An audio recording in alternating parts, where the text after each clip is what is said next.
नमस्कार, आप सभी का बहुत बहुत स्वागत है हेल्दी इंडियन किचन में। आज आपके साथ शेयर कर रहे हैं एक ऐसा घरेलू नुस्खा जिसके इस्तेमाल से आप अगर घुटनों में ग्रीस खत्म होने की समस्या से परेशान हैं तो उसमें आराम पा सकते हैं।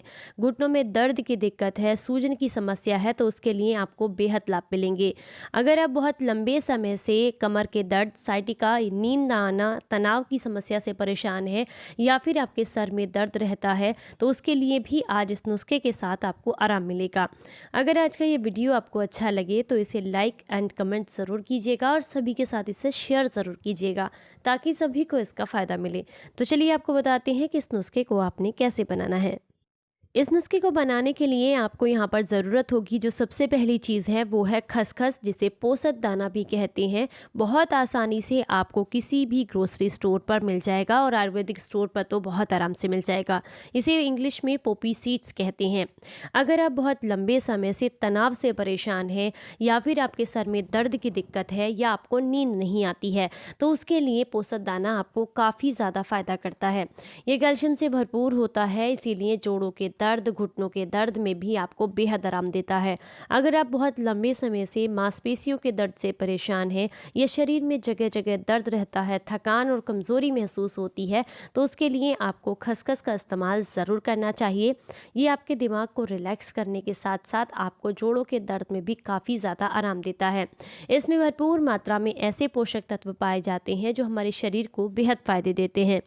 अगर हम इसके पोषक तत्वों की बात करें तो इसमें omega 6 fatty acids, protein, fibre बहुत अच्छी मात्रा में होते हैं। इसी के साथ इसमें phytochemicals, vitamin B, thiamine, calcium और मैग्नीज भी पाया जाता है। इसीलिए ये हमारे दिमाग को रिलैक्स करने का काम करती है। अगर हम बात करें इसके स्टोरेज की तो इसको 6 महीने तक किसी भी एयरटाइट कंटेनर में आप स्टोर करके रख सकते हैं। ये बिल्कुल भी ख़राब नहीं होती है, लेकिन 6 महीने से ज़्यादा आप इसको स्टोर नहीं कर सकते क्योंकि बहुत ज़्यादा लाइफ नहीं होती है की। उसके बाद इसमें धीरे धीरे करके जाला पड़ना शुरू हो जाता है। तो जब भी आप इसे खरीदें तो इस बात का ध्यान रखें कि बहुत ज़्यादा क्वांटिटी में आपने इसको ख़रीदना नहीं होता है। ये आपके शरीर के लिए बेहद फ़ायदेमंद है, इसीलिए हम यहाँ पर इसको इस्तेमाल कर रहे हैं। तो चलिए आपको बताते हैं जो अगली चीज़ आपने लेनी है वो कैसे लेनी है। अगली जो चीज़ हम यहाँ पर इस्तेमाल करने वाले हैं वो है अश्वगंधा। ये हमारी मेंटल हेल्थ को सुधारने का काम करता है। इसी के साथ हमारे शरीर के लिए बेहद फ़ायदेमंद है। ये हमारे ब्लड शुगर लेवल को कम करने का काम करता है, रोग प्रतिरोधक क्षमता को बढ़ाता है और स्किन और बालों के लिए बेहद अच्छा है और इसी के साथ साथ जोड़ों के दर्द के लिए बेहद अच्छा है। जब आप इसका इस्तेमाल करते हैं तो आपका इम्यून सिस्टम मजबूत होता है। इसी के साथ साथ ये वाइट ब्लड सेल्स और रेड ब्लड सेल्स दोनों को बढ़ाने का काम करता है, जिससे आप शारीरिक कई सारी गंभीर बीमारियों से बच सकते हैं। इसमें मौजूद एंटीऑक्सीडेंट आपकी इम्यूनिटी को बूस्ट करने के साथ साथ आपको बीमारियों से भी बचा करके रखते हैं। अगर आप इसका इस्तेमाल करते हैं तो बहुत लंबे समय तक आपको जोड़ों के दर्द, नींद न आने की समस्या या थकान या कमज़ोरी नहीं होती है। अगर हम बात करें इसके पोषक तत्वों तो इसमें भरपूर मात्रा में कैल्शियम होता है, एंटीऑक्सीडेंट पाए जाते हैं और इसमें भरपूर मात्रा में ऐसे पोषक तत्व होते हैं जो दिमाग को शांत करने का काम करते हैं। तो इसीलिए हम यहाँ पर इस्तेमाल कर रहे हैं। तो सबसे पहले यहाँ पर मैंने अश्वगंधा लिया है।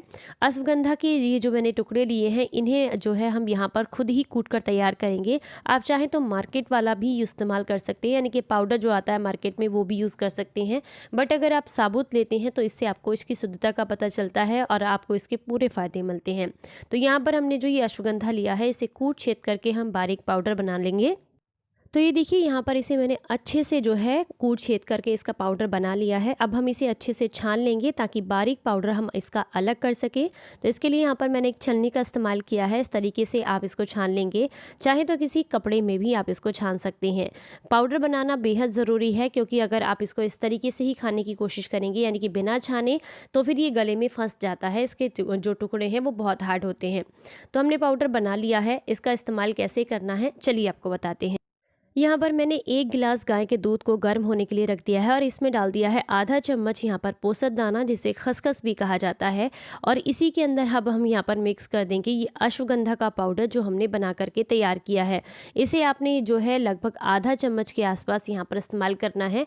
अगर आपका वज़न 70 किलोग्राम से ज़्यादा है तो आधा चम्मच डालेंगे और अगर आपका वज़न जो है यहाँ पर 70 किलोग्राम से कम है तो यहाँ पर आप 1/4 चम्मच डालेंगे। ये सारी चीज़ें कुछ किसी वजह से रिकॉर्ड नहीं हो पाई हैं तो मैंने क्वांटिटी क्या-क्या चीज़ें कितनी ली हैं वो सारी स्क्रीन पर आपको दिखा दी है। गाय का घी इसमें मिक्स किया है 1/4 चम्मच, दूध लिया है यहाँ पर 1 से 1.5 गिलास के आसपास गाय का, खसखस लिया है 1/4 चम्मच, अश्वगंधा पाउडर 2-3 ग्राम लिया है और स्वाद अनुसार आपने इसमें धागा मिश्री ऐड करनी है। इन सारी चीज़ों को बढ़िया तरीके से आपने दूध में डाल करके पका लेना है। जब ये पकते-पकते थोड़ा कम रह जाए, यानी कि मान लीजिए 1.5 गिलास दूध 1 गिलास रह जाए, तो उसके बाद आप जो है इसके अंदर सारी चीज़ों को मिक्स करने के बाद यहाँ पर यूज़ कर सकते हैं, इसको पी सकते हैं। अगर आप धागा मिश्री नहीं डालना चाहते तो यहाँ पर गुड़ का इस्तेमाल भी कर सकते हैं। मैं आपको सारी चीज़ें दिखा भी रही हूँ जिनको पहचान नहीं है। गाय का घी और खसखस इसी चम्मच से मैंने नाप करके लिया है, छोटी चम्मच जो होती है। तो यहाँ पर हमने जो गाय का घी इस्तेमाल किया है ये बेसिकली आपके शरीर को एनर्जी देने का काम करेगा और जो धागा मिश्री है वो पेट को ठंडक देने का काम करती है। लेकिन अगर आप जो है यहाँ पर गुड़ का इस्तेमाल करना चाहें तो गुड़ का इस्तेमाल भी कर सकते हैं। धागा मिश्री खून की कमी को भी दूर करती है। मार्केट में जो छोटे छोटे टुकड़ों में आपको मिश्री मिलती है वो उसका इस्तेमाल यहाँ पर नहीं करना है। अगर आपको धागा मिश्री चाहिए तो इसी तरीके की लेनी होती है जिसमें धागा जुड़ा हुआ होता है। ये क्रिस्टल फॉर्म में इस तरीके की होती है। तो अब आपको बता दूं कि ये दूध आपको लेना कैसे है। इसे लेते समय आपने एक बात का ध्यान रखना है कि आप इसे खड़े होकर के लेंगे, ताकि जो भी चीज़ हम खड़े होकर के पीते हैं वो सीधा हमारे घुटनों के संपर्क में आती है। इसीलिए मना किया जाता है आयुर्वेद में कि पानी खड़े होकर के नहीं पीना चाहिए, बैठ करके पीना चाहिए। बट दूध जो है वो हमेशा खड़े होकर के पीना चाहिए, ताकि हमारे घुटनों में जो है किसी भी तरह की दिक्कत ना हो, कोई परेशानी ना हो और उनको चिकनाई मिलती रहे। तो अगर आपके घुटनों में ग्रीस खत्म होने की समस्या है, सूजन की दिक्कत है या किसी भी तरह का दर्द है और आप फिर से अपने घुटनों में जान डालना चाहते हैं, तो इसके लिए इस दूध को आप जो है लीजिएगा। ये आपको बेहद लाभ देगा। बस आपने एक बात का ध्यान और रखना है कि जब आप इसे लेंगे तो इसे अपने गुनगुना लेना है और अच्छे से फेंट कर लेना है। खूब अच्छे झाग उठा लीजिएगा ताकि दूध थोड़ा हल्का हो जाए, ईजी टू डाइजेस्ट हो जाए और उसके बाद आप इसे खड़े होकर के पी लीजिएगा। रोज़ाना रात को 2 हफ्ते तक आप ऐसा करके देखिए। यकीन मानिए आपके घुटनों के दर्द में आपको बेहद लाभ मिलेगा। और लगातार अगर 2 महीने तक इस दूध को आप पी लेते हैं तो आपके घुटनों में फिर से ग्रीस बनने लग जाता है, घुटनों में चिकनाई आने लग जाती है, सूखी हड्डियां जो बार बार कट कट की आवाज़ करती हैं वो सारी आवाज़ें बंद हो जाती हैं। और इसी के साथ घुटनों का दर्द हो, साइटिका का दिक्कत हो या स्लिप डिस्क का दिक्कत हो, यानी कि जहाँ भी आपको मांसपेशियों में या जोड़ों में दर्द की दिक्कत होगी वहाँ पर आपको इससे बहुत ज़्यादा लाभ मिलेगा। और इसी के साथ अगर नींद ना आने की समस्या है तो इसे रात को ज़रूर लीजिएगा। ये आपकी नींद बेहतर करने में आपको काफ़ी मदद करेगा और साथ ही साथ तनाव को भी दूर करेगा और सर दर्द में भी आपको बेहद लाभ मिलेंगे। तो खाना खाने के बाद, यानी कि अपना डिनर करने के 2 से 3 घंटे के बाद और सोने से 1 घंटा पहले रात को इसे लीजिएगा, आपको बेहद लाभ मिलेंगे। बस नियम यही है कि इसे थोड़ा झाग बना करके इसके अंदर इसको थोड़ा हल्का करके और खड़े होकर के लेना है। इससे आपको बेहद लाभ मिलेंगे। वीडियो आज का ये अच्छा लगा हो तो लाइक एंड शेयर करें सभी के साथ में, ताकि सभी को इसका फ़ायदा मिले। और अगर आपको हमारी वीडियोस अच्छी लगती हैं तो हमें ज़रूर बताइएगा कमेंट करके, ताकि हमें मोटिवेशन मिले। फिर मिलते हैं किसी नई जानकारी के साथ। तब तक अपना ख्याल रखें, अपनों का ख्याल रखें और हंसते मुस्कुराते रहें। Stay healthy, stay happy. Bye bye.